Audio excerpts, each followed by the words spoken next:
Sir, thank you. Sir, you didn't allow us a discussion on price rise. Thank you for this. Sir, the special mention is on the need to address the delay in dispersal of Provident Fund for those with Portuguese origin names in Goa and the rest of India. So, owing to the computer programming, people are facing hardship redeeming their Provident Fund, and NEFT transfers are being refused by the EPFO.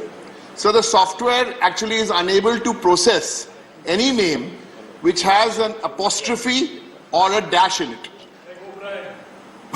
Please. EPFO officials are now asking individuals to change their surnames in government-issued KYC documents such as Aadhaar, passport, and PF processing. So the names were accepted earlier in these documents, but now they are not. So asking to change such surnames, sir, is, you will agree, very unfair and illegal. Why should Indian citizens who have an apostrophe or a hyphen in their names be pressurized to change their names? Sir, this hurts citizens, especially the citizens of Goa. Let me tell you why.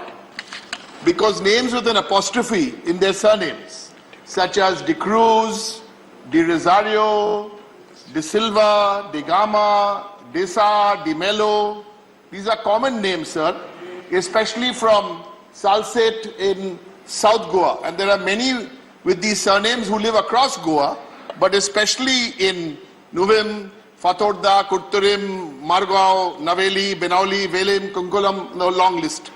Sir, besides these names of Portuguese descent, there is a microscopic community, sir, only few 100,000. The community I belong to, the Anglo-Indian community. So some of us also have, because of some European descent, someone's great-grandfather, Anglo. So those names also have apostrophes, like O'Connor, O'Donnell. Okay. Right. Similarly, there are certain double-barrel names. So, say Taylor Smith or any name with a hyphen in it would be rejected, sir, by the EPFO. Asking Indian citizens to change their names because of a computer program, sir, is quite unnecessary. Sir, the government had promised us a seamless digital experience. The Home Minister gave us a half-an-hour speech on that, sir. Please. I urge the government to modify the EPFO software to accommodate all names with apostrophes and hyphens. No one should be deprived of their Provident Fund, and no one in the beautiful state of Goa must be humiliated. Thank you, sir.